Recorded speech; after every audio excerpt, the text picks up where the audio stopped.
I bought a pretty rusty old Stanley number 18 block plane.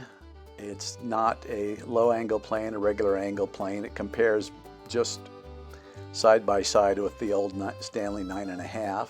This one has the knuckle cap or knuckle lever cap, as opposed to the old Stanley 9.5 that used a cam type lever cap. The cam type cap, when you put it on, you probably all had the same frustration. You put it on the blade and twist that cam and it tends to want to knock the blade a little wonky.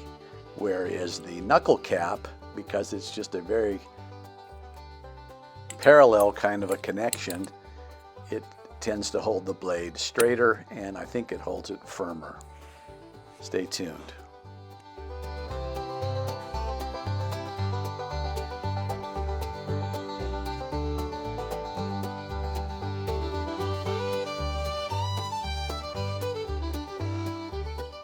I bought this old dog of a plane for 10 bucks, but it's a sweetheart plane from the sweetheart era for Stanley. Again, it's called the Stanley 18. It's a common angle block plane, again like the Stanley 9.5. It has an adjustable mouth like the Stanley 9.5, and the big difference is this knuckle cap. And this thing was super rusty, put together upside down. They literally had the lateral adjuster on the wrong side of the blade, and it was turned upside down as well. It was really kind of a piece of junk, but it actually cleaned up very well. I took it apart as far as I could get it. I found that the adjustable mouth was just so rusty that it was sort of stuck in place.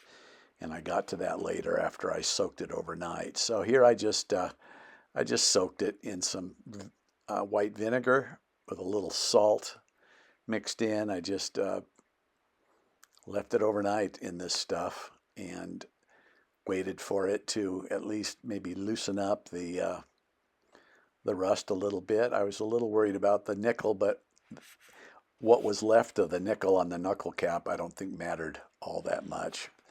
I ended up, when I got it on the buffing wheel, I just buffed it down to basically polished steel because there just wasn't much nickel left on it. And the rest of it, again, the iron surfaces were pretty rusty, but this stuff, left it overnight, and by the next day, it was at least a little more loose. Here it is kind of after the soaking. Here is the japanning is actually in pretty decent shape. The blade actually cleaned up well. I ran it over some sandpaper later and got it looking a little nicer. I still couldn't get the adjustable mouth off, and then I thought of this idea of just screwing the post back in and tapping on it. And I think maybe the soaking combined with that good wrap got it off of there.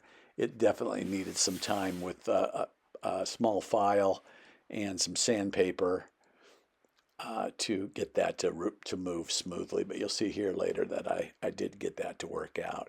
Here I am with just a tiny file, and I just lightly filed those two edges where the adjustable mouth and the body touch on the left and the right hand side. I just lightly filed those, more than anything just to get the rust off of them, to get them down to a smooth metal surface.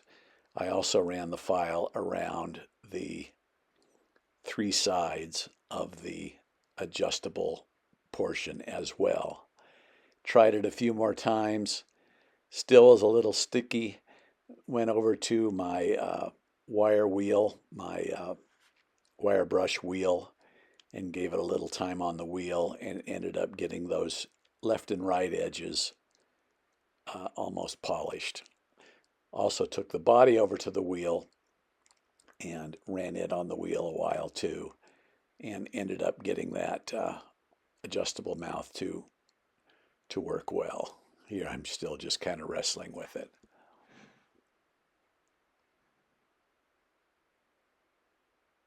As you can see, the edge here kind of polished up pretty nice with just the wire wheel on it. I also ran the wheel along the edges of the plain body just to shine those up a little bit. So once that was uh, polished up on the wire wheel, and I put just a tiny bit of wax on it to smooth it out a little bit, put the little concentric adjuster back on, put the cap back on, and it ends up now sliding forward and back very well. Probably could have spent some time polishing that cap. I didn't bother with it too much. I probably get back to it later and put some time in the buffing wheel on that just to shine it up a little bit. Doesn't mean all that much to me. Here's the surface where the blade rests. Another, I think, improvement in this plane over a 9.5 is that the surface where the blade rests is larger. It's this whole rectangular area here that I'm running some 400 paper over just to clean the rust off of it and get it down to more of a metal surface. It's a larger area, and then with the squareness of the knuckle cap, it tends to hold the blade, I think, more firmly with less vibration than the 9.5 does. Spent a little time with some 400 wet and dry paper on the blade, both sides of the blade. I think the soaking in the vinegar helped to loosen the rust that was on there. It kind of ended up being a surface rust, so I just spent some time running this back and forth at 400 grit on each side, and then later moved over to my put it in a honing guide at the proper angle. Spent some time on this 400 paper and then moved to a diamond stone to get the blade sharp. And it was very sharp and level and 90 degrees, and actually the blade's in really, really good shape. Spent just a little bit of time on the sides and the bottom of the body with the 400 grit paper. I just did this more than anything for aesthetics, just to make it look a little nicer, add a little shine to it. And it didn't take much, honestly, to bring this back to looking pretty good for a $10 block plane. Spent some time loosening up the adjuster wheel, put some wax on the threads, and then ran it up and down a few times to where you could just about spin it with your fingers, and it would ride very smoothly on there. Honestly, think this old type adjuster, I think, actually is better to me than the newer horizontal threaded type, because this type, it's sort of a ratio down, because you're moving the lever a couple inches away from the pivot point, and so a small movement on that adjusting wheel is even a smaller movement on the blade in and out, and I think it gives you kind of a micro adjustment ability. So here I just put it in a honing guide at the proper angle and just ran it over this diamond wheel for just a little while, or this diamond stone for just a little while.